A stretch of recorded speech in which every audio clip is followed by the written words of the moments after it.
క్రీస్తునందు ప్రియులైన సహోదరి సహోదరులకు ప్రభుని యేసుక్రీస్తు వారి దివ్యనామమున శుభాలు. నూతన జీవిత అనుదిన దైవ ధ్యానము. పరిశుద్ధులై ఉండుడి. 1 పేతురు రాసిన పత్రిక 1వ అధ్యాయము 13వ వచనము.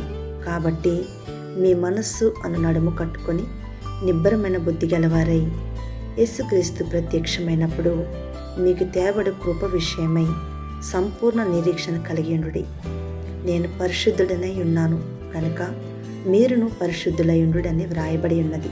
కాగా మీరు విధేయులకు పిల్లలై మీ పూర్వపు అజ్ఞాన దశలో మీకుండిన ఆశలను అనుసరించి ప్రవర్తింపక మిమ్మల్ని పిలిచిన వాడు పరిశుద్ధుడనై ఉన్న ప్రకారము మీరును సమస్త ప్రవర్తన యందు పరిశుద్ధులై ఉండుడి.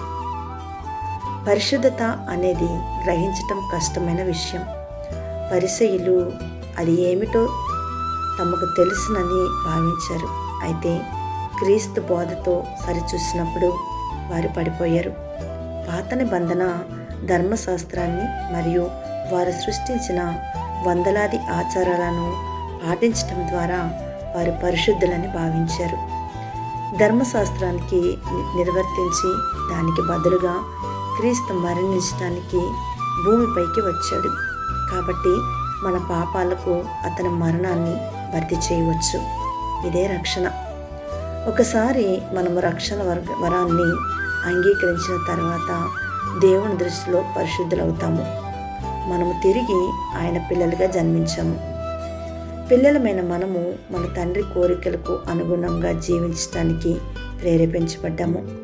మన కొరకు తను తాను అర్పించుకున్న ఆయనను సంతోషపెట్టడానికే మనం జీవిస్తున్నాము. మనము విధేయత గల పిల్లలుగా జీవించాలని పేతురు చెప్పాడు. లే అన్నే పెయిన్ తన పుస్తకము లిజనింగ్ ప్రేయర్లో ఇలా వ్రాశారు.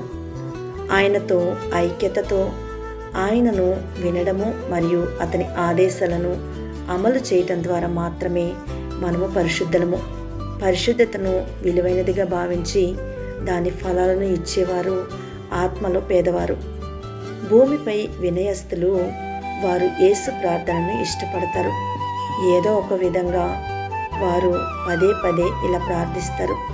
ప్రభువైన యేసుక్రీస్తు దేవుని కుమారుడా, పాపిని అయినా నన్ను కరుణించమని వారు తమ గర్వాన్ని మరియు వినయము లోపాన్ని త్వరగా గుర్తించి ప్రతిరోజు పశ్చాత్తాపపడతారు. పరిశుద్ధత అనేది మనకు ఇయ్యబడిన లక్షణము మరియు ఒక మార్గము.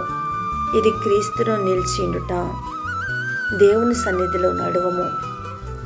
మన పాత మార్గాల్లోకి దిగజారిపోకుండా విధేయత గల పిల్లల వలె స్పష్టంగా ఆలోచించాలని మరియు స్వీయ నియంత్రణను పాటించాలని పేతురు మనకు చెప్పాడు.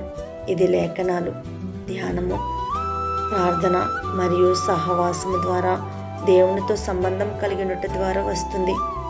ఈరోజు మీరు మీ జీవితాన్ని మరింత పరిశుద్ధంగా ఎలా జీవించవచ్చో మీకు తెలియజేయమని ప్రార్థించండి మరియు దేవుణ్ణి అడగండి. ప్రార్థన. తండ్రి, మీ రక్షణను అందించినందుకు ధన్యవాదాలు.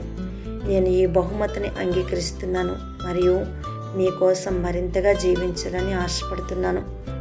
నేను పరిశుద్ధంగా ఉండాలని కోరుకుంటున్నాను మరియు నేను ఎలా ఉండాలనుకుంటున్నావో అలాంటి జ్ఞానము మరియు బలం కోసం ప్రార్థిస్తున్నాను.